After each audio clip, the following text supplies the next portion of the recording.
Good morning students. हम लोग हेलोअल्कीन हैलोइड में पढ़ रहे थे हेलोअल्कीन का एलिमिनेशन रिएक्शन, जिसमें हमने पढ़ लिया था कि अगर किसी हेलोअल्केन पर बीटा हाइड्रोजन होता है, कम से कम एक बीटा हाइड्रोजन हो और उसका रिएक्शन अगर आप किसी बेस के साथ करवाते हैं तो एलिमिनेशन होता था हाइड्रोजन का और हेलोजन का। बीटा कार्बन से हाइड्रोजन और हेलोजन निकलता था और अल्कीन का फॉर्मेशन होता है।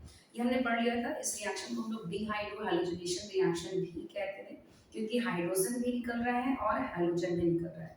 और लास्ट क्लास में हमने आपको हिंट करके छोड़ा था कि अगर आप एक ऐसा अल्कीन लेते हैं, एक ऐसा हैलोअल्कीन लेते हैं जिसमें कि दो डिफरेंट तरह के बीटा कार्बन हो, दो डिफरेंट तरह का बीटा कार्बन और उन दोनों पर हाइड्रोजन हो, तो जितना डिफरेंट बीटा कार्बन रहेगा उतने डिफरेंट मतलब जितना बीटा डिफरेंट हाइड्रोजन रहेगा उतने डिफरेंट अल्कीन का फॉर्मेशन होगा। अब अगर अल्कीन अलग अलग बन रहा था तो एक मेजर होगा और एक माइनर होगा। ये मेजर और माइनर डिसाइड करने के लिए मैं बोल के गए थे कौन सा रूल होता है, स्टेटजर रूल।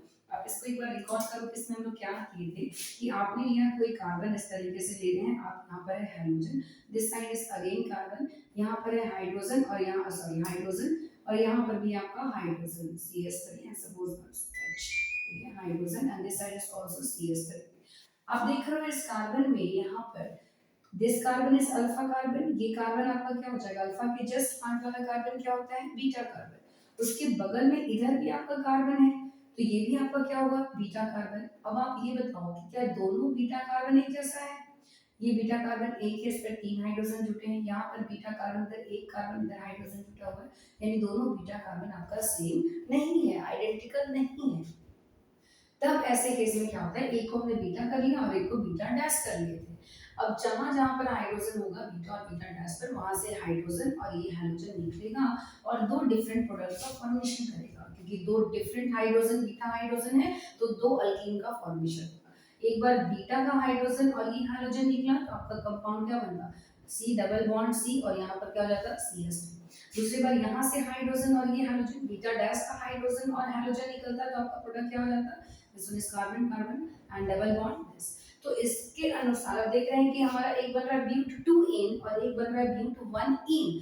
जब दो डिफरेंट प्रोडक्ट्स बनते हैं एलिमिनेशन में अल्कीन का फॉर्मेशन होता है, तो कौन अल्कीन ज्यादा बनेगा कौन अल्कीन कम बनेगा, किसकी स्टेबिलिटी ज्यादा होगी किसकी स्टेबिलिटी कम होगी, इसी को बताता है कौन सा रूल, सेटजेफ रूल। यानी Saytzeff rule is related to the stability of alkene. अगर हम सेटजेफ रूल की बात करें तो ये रिलेटेड होता है किससे, स्टेबिलिटी ऑफ अल्कीन से, स्टेबिलिटी ऑफ किसका, अल्कीन से रिलेटेड होता है। ठीक है, इसको याद रखिएगा।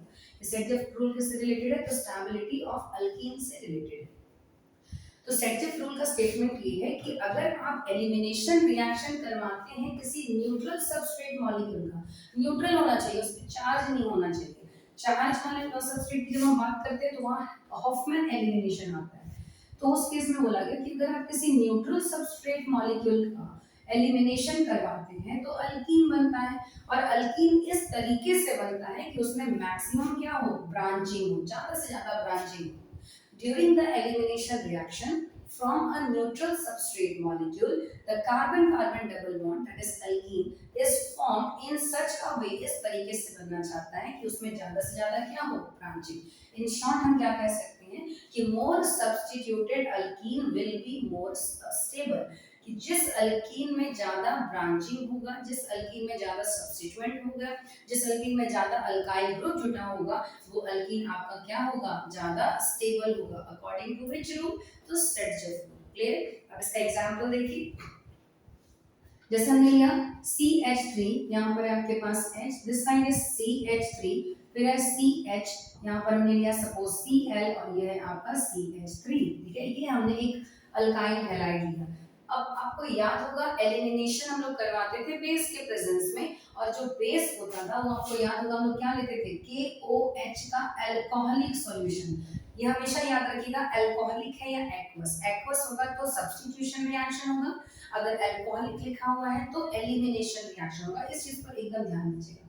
तो हमने यहाँ पर पहले आइडेंटिफाई कर लो, this one is alpha carbon. Alpha के जस्ट बगल में जो कार्बन है ये आपका क्या हो जाएगा, बीटा कार्बन। देख रहे हैं इधर भी कार्बन है, तो ये भी आपका क्या होगा, बीटा कार्बन। अब आप ये बताओ कि क्या दोनों बीटा सेम है या दोनों बीटा अलग अलग है।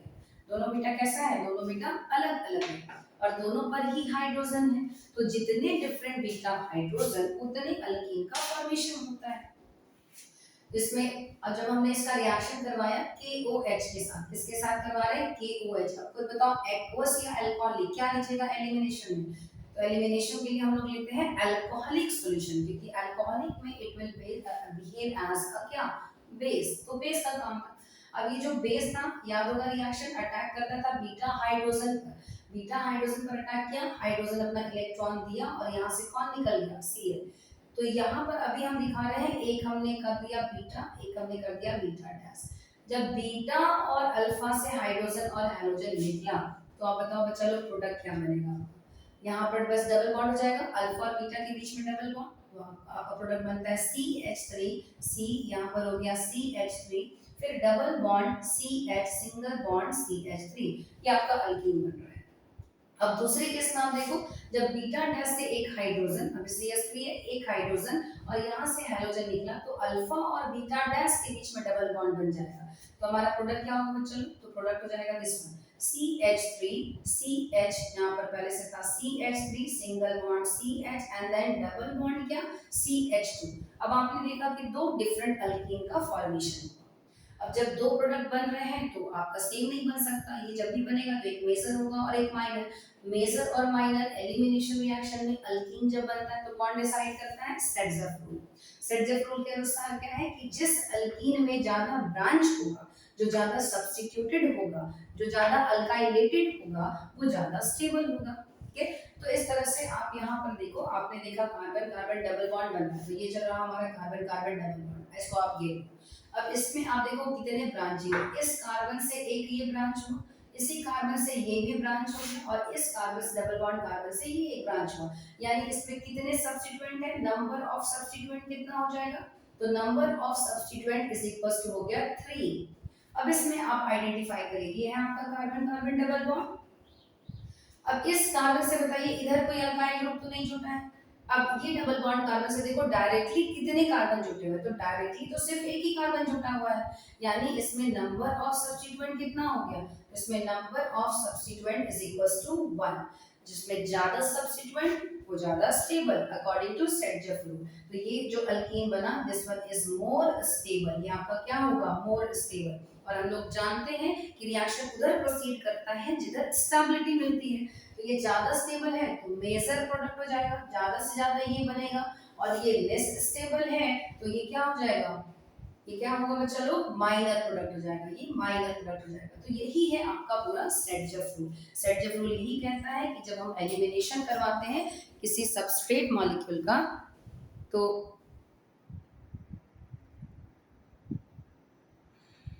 एक सेकेंड बच्चा लोग, शायद आवाज नहीं आ रहा है, पता नहीं, देख लेंगे बाद में चेक करके। ये बहुत दिक्कत होता है, पूरा बोल देते हैं फिर पता चलता है आवाज ही नहीं जा रहा है।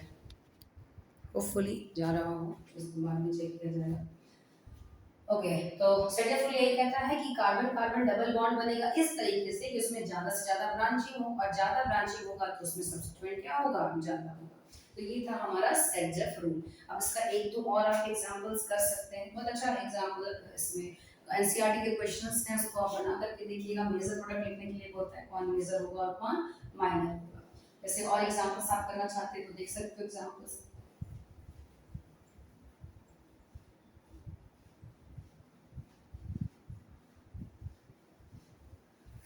एनसीईआरटी का क्वेश्चंस बनाते रहिएगा, क्योंकि 10th 12th में आपका टोटल क्वेश्चंस जो रहता है वो एनसीईआरटी बेस्ड रहता है, एनसीईआरटी पर का ही रहता है। ओके, नाउ नेक्स्ट एक आध एग्जांपल और देखो।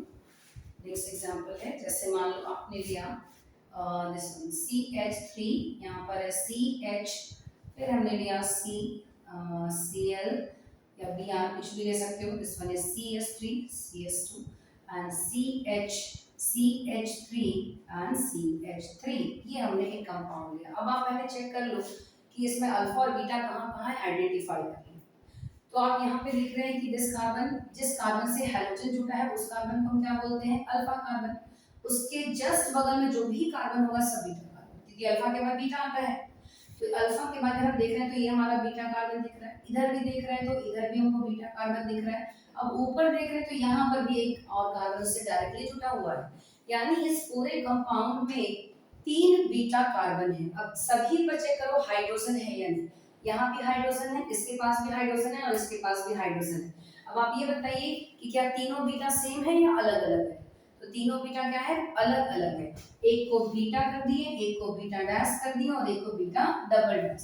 हमने क्या बोला था कि जितना डिफरेंट बीटा हाइड्रोजन होगा, बीटा कार्बन होगा उस पर हाइड्रोजन है, तो उतने ही अल्कीन का फॉर्मेशन होगा। अल्कीन, अब बताओ अल्कीन की संख्या कितनी होगी? तो 3 अल्कीन बनेगा, एक अल्फा और बीटा के बीच में डबल बॉन्ड, एक बार अल्फा और बीटा डैश के बीच में डबल बॉन्ड और एक बार अल्फा और बीटा डबल डैश के बीच में डबल बॉन्ड का फॉर्मेशन होगा। ठीक है, अब यहाँ पर आपने इसका रिएक्शन करवाया, तीनों प्रोडक्ट हम लोग बनाएंगे और देखेंगे कौन ज्यादा स्टेबल होता है और कौन कम स्टेबल। देखेंगे रिएक्शन आपको किसके साथ करवाना है, तो KOH का अल्कोहलिक सॉल्यूशन के साथ। पहला प्रोडक्ट हमने बनाया बीटा और अल्फा का हाइड्रोजन, बीटा से हाइड्रोजन और अल्फा का हैलोजन निकल गया, तो डबल बॉन्ड यहाँ पर बन जाएगा। तो आपका प्रोडक्ट हो गया CH3 CH2 फिर C double bond CH2 and then CH, यहाँ पर है आपका CH3 और CH3। दूसरे केस में बीटा डैश और अल्फा, यहाँ से हाइड्रोजन और ये हैलोजन निकला, तो आपका दूसरा प्रोडक्ट क्या बनेगा बच्चा लोग? तो दूसरा हमारा प्रोडक्ट बन रहा है CH3 CH double bond C, यहाँ पर हो गया CH3 CH CH3 और क्या होगा CH3। और जो हमारा तीसरा प्रोडक्ट होगा वो बता दो, तीसरा प्रोडक्ट क्या बन जाएगा? तो अल्फा और बीटा डैश के बीच में डबल बॉन्ड का फॉर्मेशन होगा, अल्फा और बीटा डबल डैश के बीच में। तो अल्फा और बीटा के बीच में डबल बॉन्ड बनाए, अल्फा और बीटा डैश में डबल बॉन्ड बनाएंगे, तो तीसरा प्रोडक्ट हमारा डबल बॉन्ड यहाँ पर बनेगा। तो चेक कर लेते हैं, हमारा प्रोडक्ट बन रहा है CH3 CH2 C, यहाँ पर क्या होगा CH3 double bond, now this तो डबल बॉन्ड, फिर हो जाएगा CH, it's not H C, और यहाँ पर जाएगा CH3 और फिर क्या हो जाएगा CH3। हम लोग लास्ट में समझ चुके थे कैसे हाइड्रोजन और हैलोजन निकलता है। तो ये 3 अल्कीन का फॉर्मेशन हो रहा है इस प्रोडक्ट से। अब एक से ज्यादा प्रोडक्ट बना है तो मेजर होगा और माइनर होगा। इसमें मेजर और माइनर डिसाइड करने के लिए कौन सा रूल? तो सेटजेफ रूल। सेटजेफ रूल क्या कहता है कि अल्कीन जो बनता है, जो अल्कीन ज्यादा स्टेबल हो रहा है, मतलब जिसमें ज्यादा सब्स्टिट्यूएंट होगा वो ज्यादा स्टेबल होगा। तो आप चेक करो, यहाँ पर ये अल्कीन बन रहा है, अब इस डबल बॉन्ड कार्बन पर चेक करो, इस कार्बन से तो कोई सब्स्टिट्यूएंट नहीं है। अब इस कार्बन पर देख रहे हैं तो इधर एक सब्स्टिट्यूएंट और इधर एक सब्स्टिट्यूएंट, यानी नंबर ऑफ सब्स्टिट्यूएंट कितना हो गया बच्चा लोग? तो number of substituent that is equals to 2। अब यहाँ पर ये आपका डबल बॉन्ड कार्बन है, तो यहाँ चेक करो, इस कार्बन से एक सब्स्टिट्यूएंट, फिर इस कार्बन से एक सब्स्टिट्यूएंट और फिर एक और सब्स्टिट्यूएंट, यानी नंबर ऑफ सब्स्टिट्यूएंट कितना हो जाएगा बताइए? Number of substituent that is equals to कितना? 3 हुआ। अब यहाँ पे चेक करेंगे, पहले तो कार्बन कार्बन डबल बॉन्ड हम देख ली, अब उसके बाद सब्स्टिट्यूएंट देखिए, इस कार्बन से एक यहाँ पर जुटा हुआ है, एक सब्स्टिट्यूएंट यहाँ जुटा हुआ है। अब डबल बॉन्ड इस कार्बन पर चेक करो, तो यहाँ पर ये एक सब्स्टिट्यूएंट ये हुआ, दूसरा सब्स्टिट्यूएंट ये हुआ। अब आप बताओ नंबर ऑफ सब्स्टिट्यूएंट कितना हो जाएगा? तो number of substituent that is equals to कितना? 4। हमने बोला कि जिस अल्कीन में जितना ज्यादा सब्स्टिट्यूएंट कोई होगा वो उतना ज्यादा क्या होगा? स्टेबल होगा। तो उस बेसिस पर सेटजेफ रूल के अनुसार this alkene is more stable, इसलिए ये जो प्रोडक्ट बनेगा वो क्या हो जाएगा? मेजर हो जाएगा और ये आपका कम होगा, उससे कम ये और सबसे कम ये। ठीक है, तो ये है आपका सेटजेफ। उसी के बेसिस पर आप इसका प्रैक्टिस करो, क्वेश्चन आपको देते हैं, आप देखिएगा इसका प्रोडक्ट क्या बनाते हो आप। ठीक है, चलो एक हमने लिया, दिस वन इज, मान लो साइक्लोहेक्सेन ले रहे हैं, साइक्लोहेक्सेन में हमने एक जगह रख दिया ब्रोमीन को और दिस वन इज एक यहाँ पर है आपका मिथाइल ग्रुप। ठीक है, मिथाइल। तो आप इसमें देखिएगा प्रोडक्ट कौन सा बनता है जब आपने इसका रिएक्शन कर दिया किसके साथ? KOH का अल्कोहलिक सॉल्यूशन, और अल्कोहलिक सॉल्यूशन के साथ जब आप रिएक्शन करवा रहे हैं तो आप बताएंगे कौन सा प्रोडक्ट बनता है और इसमें मेजर कौन होता है। आपका काम है चेक करना कि डिफरेंट बीटा हाइड्रोजन है या नहीं। अगर डिफरेंट बीटा हाइड्रोजन होगा तो जितना डिफरेंट बीटा हाइड्रोजन उतने अल्कीन बनेंगे। 2 है तो 2 अल्कीन, 3 है तो 3 अल्कीन। फिर उसके बाद आप अप्लाई करिएगा कौन सा रूल? सेटजेफ रूल, कि जिस अल्कीन में ज्यादा ब्रांचिंग होगा वो ज्यादा स्टेबल होगा। तो उसके बेसिस पर आपके रिएक्शन को करके देखिएगा कौन ज्यादा प्रोडक्ट में कौन मेजर बनता है और कौन माइनर बनता है। तो ये था पूरा हेलो अल्केन का मतलब हेलो अल्केन का एलिमिनेशन रिएक्शन। हम लोग देख रहे थे रिएक्शन में मेनली आपको तीन रिएक्शन पढ़ना था, सब्स्टिट nucleophilic substitution reaction, elimination reaction और रिएक्शन विथ मेटल। तो एलिमिनेशन हो गया है, सब्स्टिट्यूशन हो गया है और अब बच रहा है आपका रिएक्शन विथ कौन, मेटल। तो मेटल के साथ क्या रिएक्शन करता है इतना हम लोग कर लेंगे तो हमारा हेलो अल्केन खत्म हो जाएगा। ठीक है, ओके। हाँ, रिएक्शन विथ मेटल में जब हम लोग करवाते हैं तो ये जो रिएक्शंस करवाया जाता है बच्चों लोग, दैट इज मेटल के साथ क्या है, मेरा बार बार ध्यान जा रहा है कि आवाज आ रहा है कि नहीं, उसको तो खैर वीडियो के बाद ही पता चल पाएगा। चलो थर्ड रिएक्शन देखेंगे, that is not elimination. Third reaction हमारा होता है रिएक्शन विथ मेटल। मेटल के साथ हेलो अल्केन का क्या रिएक्शन होगा, इन सब चीजों को बढ़िया से समझेंगे, बहुत अच्छा कंसेप्ट है। थर्ड रिएक्शन हमको पढ़ना है वो है आपका रिएक्शन विथ मेटल। अब मेटल कैसा, तो एक्टिव मेटल, जितना एक्टिव मेटल है ना, सोडियम हो गया, मैग्नीशियम हो गया, लिथियम हो गया, कॉपर हो गया, इन सब के साथ इनका क्या रिएक्शन होता है। ठीक है, तो ये रिएक्शंस को हम लोग पहले समझेंगे, रिएक्शन क्या होता है। तो रिएक्शंस में मेनली जो है वो आपका मैग्नीशियम और सोडियम है, इसको एकदम याद रखोगे, मैग्नीशियम और सोडियम वाला रिएक्शन ज्यादा इंपॉर्टेंट होता है। तो फर्स्ट हम लोग देखेंगे कि उससे पहले आप जान जाओ कि क्या हम बताने वाले थे इसमें आपको हम, हाँ, कि अल्काइल हैलाइड या hello alkane when reacts with, जब ये रिएक्ट करता है, when reacts with active metal, किसके साथ रिएक्ट करता है, तो एक्टिव मेटल के साथ रिएक्ट करता है, reacts with active metals. Like कौन कौन बचा लो, तो लाइक मैग्नीशियम हो सकता है, लिथियम हो सकता है, कॉपर हो सकता है, फिर आपका दिस वन इज सोडियम हो सकता है, एटीज, जो भी एक्टिव मेटल है उनके साथ जब ये रिएक्ट करता है, रिएक्ट्स विद एक्टिव मेटल। ठीक है, an organometallic compound is formed, organometallic compound, organometallic compound is formed। ठीक है, अब यहाँ पे एक टर्म आपको मिला ऑर्गेनोमेटालिक कंपाउंड, तो किसको कहते हैं ऑर्गेनोमेटालिक कंपाउंड, वैसा compound, the compound in which, the compound in which carbon is directly bonded to, carbon is directly bonded to metal, किसके साथ डायरेक्टली वो बॉन्ड बनाया हुआ होगा, मेटल के साथ बनाया होगा। तो जिस कंपाउंड में कार्बन और मेटल एक दूसरे से बॉन्डेड होते हैं उस कंपाउंड को हम कहते हैं ऑर्गेनोमेटालिक कंपाउंड। क्या कहते हैं, ऑर्गेनोमेटालिक कंपाउंड। ठीक है, उस कंपाउंड को कहा जाता है ऑर्गेनोमेटालिक कंपाउंड। यानी जो हम लोग रिएक्शन पढ़ेंगे मेटल के साथ हेलो अल्केन का, आपको एक तरह का कंपाउंड देखने को मिलेगा। इस कंपाउंड को क्या बोला जाएगा, ऑर्गेनोमेटालिक कंपाउंड। ऑर्गेनोमेटालिक कंपाउंड किसको बोले, जिसमें कि मेटल के साथ डायरेक्टली आपका कौन जुड़ा होता है, कार्बन जुड़ा होता है कोवेलेंट बॉन्ड के द्वारा। ठीक है, तो ये इस तरह के कंपाउंड को हम लोग कहते हैं ऑर्गेनोमेटालिक कंपाउंड। अब इसका क्या एग्जांपल है, उस एग्जांपल्स को देखिए कौन कौन इसके एग्जांपल्स में आते हैं। ठीक है, चलो एग्जांपल में पहला हम लोग देखेंगे रिएक्शन विद मैग्नीशियम मेटल। सबसे पहला रिएक्शन किसके साथ हम लोग करवाएंगे, तो रिएक्शन विद मैग्नीशियम मेटल। कौन से मेटल के साथ करवा रहे हैं, तो मैग्नीशियम मेटल के साथ। अब ये क्या होता है इसको समझो कि अल्काइल हैलाइड या हेलो अल्केन या अल्काइल हैलाइड, जो भी आप बोलिए, common name he IPC name, hello alkane when reacts with, जब हम इसको रिएक्ट करते हैं, when reacts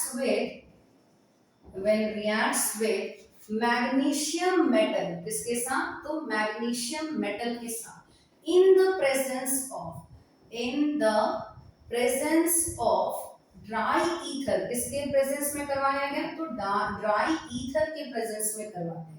क्यों करवाते हैं, क्योंकि हमने मेटल कैसा लिया है, चलो हम लोग एक्टिव मेटल लिए हैं। आप पानी लीजिएगा या मतलब अगर हम लोग ले रहे हैं वाटर में, तो सोडियम सबका तो आप जानते हैं कितना रिएक्टिव होता है, आग लगने लगेगा। इसलिए हम लोग लेते हैं एक इनर्ट जो सॉल्वेंट दैट इज ईथर, और वाटर तो बिल्कुल भी नहीं होना चाहिए, इसलिए पूरी तरह से क्या होता है, ड्राई होता है, ठीक है, एनहाइड्रस होता है। तो haloalkane when reacts with magnesium metal in the presence of dry ether, an alkyl magnesium halide is formed. An alkyl magnesium halide is formed, which is also known as, very important term हम लोग बोलने जा रहे हैं, ठीक है, also which is also known as Grignard reagent. क्या हम लोग इसको बोलते हैं बच्चा लोग, that is Grignard reagent. Very important term यहाँ पर अभी आप सुने हैं, वो है आपका Grignard reagent. शॉर्ट में हम लोग इसको लिख देते हैं G.R. Grignard नाम है विक्टर ग्रिग्नार्ड। अब इनके बारे में तब तक जब तक बोर्ड मिटाते हैं ना तब तक आपको सुनाते हैं। 1912 ईस्वी में इनको नोबेल प्राइज मिला है सिर्फ ये रिएक्शन करवाने के लिए। Victor Grignard Nobel prize winner है, ठीक है। अभी देखिएगा कितना छोटा सा रिएक्शन है और उस उतने छोटे से रिएक्शन के लिए इनको मिल गया नोबेल प्राइज। यानी नोबेल प्राइज मिला है, इट मींस जो ये रिएजेंट बना होगा वो बहुत ज्यादा यूजफुल हुआ होगा, यस नो, ठीक है। अलग तरह का एक कंपाउंड हमको मिल गया, तो हम देखते हैं इसका रिएक्शन क्या है। चलो क्या आपको बोले कि अब जैसे लिखा हुआ है पहले इसका एक रफ स्केच बनाना सीखिए। जनरल इक्वेशन हेलो अल्केन, तो हेलो अल्केन को हम किससे रिप्रेजेंट करते हैं, हेलो अल्केन को हम लोग रिप्रेजेंट करते हैं Rx से, है ना। तो आपने लिया Rx हेलो अल्केन, रिएक्शन हुआ है किसके साथ, तो रिएक्शन हुआ है मैग्नीशियम के साथ, किसके प्रेजेंस में, तो ड्राई ईथर के प्रेजेंस में, ठीक है ना। किसके प्रेजेंस में, ड्राई ईथर के प्रेजेंस में ये रिएक्शन होता है। ये क्यों होता है ये भी समझिए, क्योंकि मेटल हम लोग कैसा लेते हैं, एक्टिव लेते हैं। तो प्रोडक्ट क्या बन रहा है, अल्काइल मैग्नीशियम हैलाइड, अल्काइल के लिए R, मैग्नीशियम के लिए Mg, हैलाइड के लिए X। तो alkyl magnesium halide RMgX, alkyl magnesium halide का फॉर्मेशन होता है, अल्काइल मैग्नीशियम हैलाइड का फॉर्मेशन हुआ। इसी अल्काइल मैग्नीशियम हैलाइड को बताओ लोग क्या कह रहे हैं, ग्रिग्नार्ड रिएजेंट। ये जो RMgX बनता है इज कॉल्ड ग्रिग्नार्ड रिएजेंट। यही रिएक्शन था और इसी रिएक्शन के लिए विक्टर ग्रिग्नार्ड को 1912 में नोबेल प्राइज मिला हुआ है। समझो कितना छोटा सा रिएक्शन, छोटा सा है लेकिन उसके पीछे क्या है, इसका यूज है ना, हम लोग हर चैप्टर में आपको ग्रिग्नार्ड रिएजेंट मिलता है। तो यही रिएक्शन होता है, ग्रिग्नार्ड रिएजेंट का फॉर्मेशन होता है। What happens when alkyl halide reacts with magnesium metal? So alkyl halide when reacts with magnesium metal, alkyl magnesium halide, that is Grignard reagent is formed. Example बना सकते हैं हम लोग यहाँ पे, जैसे कि मान लो आपने ले लिया CH3Cl when reacts with किसके साथ, मैग्नीशियम, किसके प्रेजेंस में चल, तो ड्राई ईथर के प्रेजेंस में। अब ड्राई ईथर के प्रेजेंस में बनाया तो देखो RMgX, इन दोनों के बीच में उसमें मैग्नीशियम आना है, तो हमारा R क्या था, CS3 Mg और फिर क्या है Cl। Alkyl magnesium halide, alkyl क्या है, मिथाइल, तो नाम क्या जाएगा, मिथाइल मैग्नीशियम क्लोराइड। नाम क्या हो जाएगा इसका, methyl magnesium chloride. Methyl magnesium chloride का फॉर्मेशन होता है। एग्जांपल हो गया किसका, ग्रिग्नार्ड रिएजेंट का। उसके जगह पे आप कोई भी अल्काइल ग्रुप लेकर के कर सकते हैं, ठीक है। अब ये इसका क्या एक टर्म है, एक टर्म हम आपको बताते हैं, दैट इज वो है अनपोलन। अनपोलन का मतलब होता है चेंज इन पोलैरिटी। इसका मतलब क्या हो गया, चेंज इन पोलैरिटी।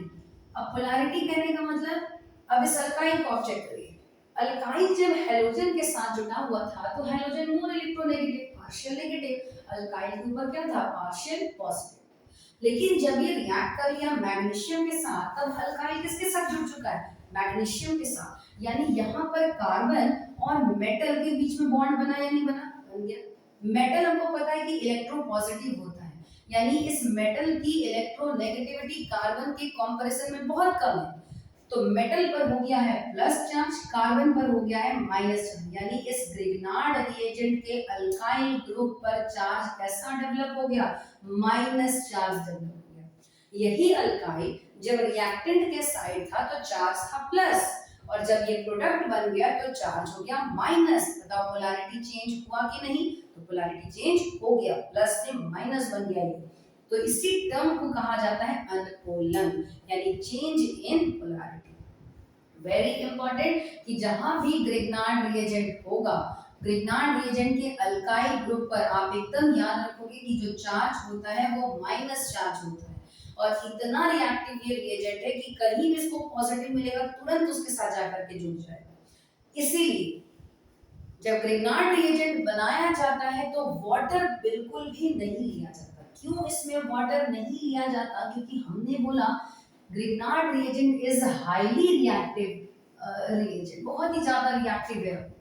अल्काइल पर माइनस चार्ज है, मेटल के साथ बॉन्ड बना हुआ है, तो इसलिए जब हम ये रिएक्शन करवाएं तो हमको कहीं पर भी कोई ऐसा पॉजिटिव सेंटर नहीं चाहिए जिससे अल्काइल तुरंत उससे जुड़ जाए। क्या होगा अगर आप वाटर ले लीजिएगा? हमने बोला बार बार टर्म करे थे कि ड्राई होना चाहिए, ईथर ड्राई ईथर बोलते थे। क्यों? अगर मॉइस्चर, अगर थोड़ा सा भी मॉइस्चर प्रेजेंट है, हल्का सा भी, जैसे मान लो आपने एपरेटस धोया, पूरी तरह से ड्राई नहीं था एपरेटस और उसी में रिएक्शन करवाया, तो पानी का अंश तो था, उसी अंश के साथ तो देखो कैसे रिएक्शन करेगा कि आपने लिया मान लो Rx, रिएक्शन करवाया हम लोग किसके साथ? मैग्नीशियम के साथ, किसके प्रेजेंस में? Dry ether. तो हम लोग तो ये सोच के चल रहे हैं कि भैया हमने ड्राई ईथर ले लिया, लेकिन एपरेटस में अगर मान लो थोड़ा बहुत भी पानी का अंश बचा हुआ होगा, नहीं सूखा होगा एपरेटस जिसमें हम ये रिएक्शन करवा रहे हैं, तो ये इतना तुरंत, तो पहले तो ग्रिग्नार्ड रिएजेंट बना दीजिए। आपने बनाया RMgX, ग्रिग्नार्ड रिएजेंट बन गया। अब आप जान गए हैं कि ग्रिग्नार्ड रिएजेंट के अल्काइल पर कैसा चार्ज होता है, तो ग्रिग्नार्ड रिएजेंट के अल्काइल पर होता है माइनस चार्ज। क्यों? क्योंकि मेटल से बॉन्डेड है, मेटल इलेक्ट्रोपॉजिटिव होता है, तो कार्बन का इलेक्ट्रोनेगेटिविटी ज्यादा, इसलिए चार्ज माइनस। अब ये जैसे ही बना, रिएक्शन में मान लो प्रेजेंट है कौन? H2O, HOH। आपको पता है H प्लस और OH क्या होता है? माइनस। ये माइनस और ये प्लस, बताओ आपस में रिएक्ट कर लेगा कि नहीं कर लेगा? तो दोनों आपस में रिएक्ट करके अल्काइल जो ग्रिग्नार्ड रिएजेंट था ये टूट जाता है और अल्केन का फॉर्मेशन कर देता है। किसका फॉर्मेशन करता है? अल्केन का, प्लस मैग्नीशियम हाइड्रोक्सी हैलाइड। तो हमें बनाना था ग्रिग्नार्ड रिएजेंट, लेकिन प्रोडक्ट में बन क्या जा रहा है? अल्केन। कब? जब रिएक्शन में क्या प्रेजेंट हो? वाटर प्रेजेंट हो। एकदम कम अमाउंट में भी अगर वाटर प्रेजेंट है ना तो उसके साथ भी ये रिएक्ट कर लिया। क्यों? क्योंकि हाईली रिएक्टिव है, एकदम खोज रहा है कि इसको कहीं से प्लस चार्ज मिल जाए उसके साथ आके रिएक्ट करे, क्योंकि ये जो रिएजेंट है इज हाईली रिएक्टिव रिएजेंट, बहुत रिएक्टिव है। तो फिर अल्काइल हैलाइड था, बनाना था ग्रिग्नार्ड रिएजेंट, बन क्या जाएगा? अल्केन। अब इसमें सिंपल एक कन्वर्जन देख लो तो बच्चों, अगर हमने आपको बोला कि CH3CH2Cl इथाइल क्लोराइड और आपको बनाना है इथेन CH3CH3, बताइए बनेगा कि नहीं बनेगा? इथाइल क्लोराइड से इथेन कैसे बनाएंगे? हम लोग मेथड ऑफ प्रिपरेशन में सीखे थे इथेन से इथाइल क्लोराइड कैसे बनाना है, अल्केन से हेलोअल्केन कैसे बनाना है। अभी बोले हेलोअल्केन से अल्केन कैसे बनाएंगे? क्या करेंगे? कुछ नहीं, सीधे रिएक्शन करवा दीजिए मैग्नीशियम के साथ, किसके प्रेजेंस में? तो ड्राई ईथर के प्रेजेंस में। क्या बन जाएगा? CH3CH2, फिर आपका MgCl, इथाइल मैग्नीशियम क्लोराइड। अब इस इथाइल मैग्नीशियम क्लोराइड जैसे बना, इसको वाटर दे दीजिए H2O, तो इससे H प्लस ले लेगा और OH माइनस इस पर जुड़ा, तो H प्लस जाएगा इस वाले पोर्शन पर, यहाँ पर माइनस है, इससे हाइड्रोजन से H2O से वो H प्लस को ले लेगा, तो ये इसके साथ कंबाइन कर गया, आपका बन गया CH3 एंड CH2 था, एक और हाइड्रोजन, तो क्या बन गया? CH3, यानी हमने किसका फॉर्मेशन कर लिया? इथेन का। तो जो भी करस्पॉन्डिंग अल्काइल होगा उसका अल्केन यहाँ बन जाएगा। कब? जब इस रिएक्शन के दौरान आपने वाटर ले लिया है, ठीक है। तो ये रिएक्शन था किसके साथ? मैग्नीशियम मेटल के साथ। नाउ नेक्स्ट जो रिएक्शन है that is reaction with sodium metal, ठीक है। और ये एकदम याद रखोगे बच्चा लोग कि ये जो रिएक्शन हम लोग करवाते हैं मेटल के साथ, ऑलवेज हमेशा ये होता है आपका किसमें? ड्राई ईथर के प्रेजेंस में करवाते हैं, क्योंकि मेटल्स जो है वो एक्टिव मेटल्स है, ठीक है। ओके, उसका बहुत सारा क्वेश्चन है, आपसे क्वेश्चन ये भी पूछा जाता है कि ग्रिग्नार्ड रिएजेंट के रिएक्शन के दौरान, मतलब जब मैग्नीशियम ग्रिग्नार्ड रिएजेंट जब हम लोग बनाते हैं तो वाटर का यूज नहीं किया जाता है। वाटर का यूज नहीं किया जाता, इसका आंसर आप लोग समझ गए होंगे क्यों नहीं किया जाता। क्योंकि अगर वाटर प्रेजेंट रहा तो वो जैसे ही ग्रिग्नार्ड रिएजेंट बनेगा is highly reactive and it reacts with water molecule and decompose into किसमें? अल्केन में बन जाता है, ठीक है। तो ये हमने देख लिया। नाउ नेक्स्ट जो रिएक्शन हम लोग पढ़ेंगे वो रिएक्शन होगा सोडियम के साथ, क्योंकि हमने बोला कि इसमें दो बहुत इंपॉर्टेंट रिएक्शन है, एक मैग्नीशियम के साथ है और एक आपका सोडियम के साथ है। साइड बुक में देखिएगा तो बहुत लिथियम है, कॉपर है, बहुत सारे रिएक्शन, लेकिन दो रिएक्शन आपको एकदम फोकस करना है, ठीक है। तो सोडियम का रिएक्शन हम देखेंगे नेक्स्ट वीडियो में। Okay, thank you.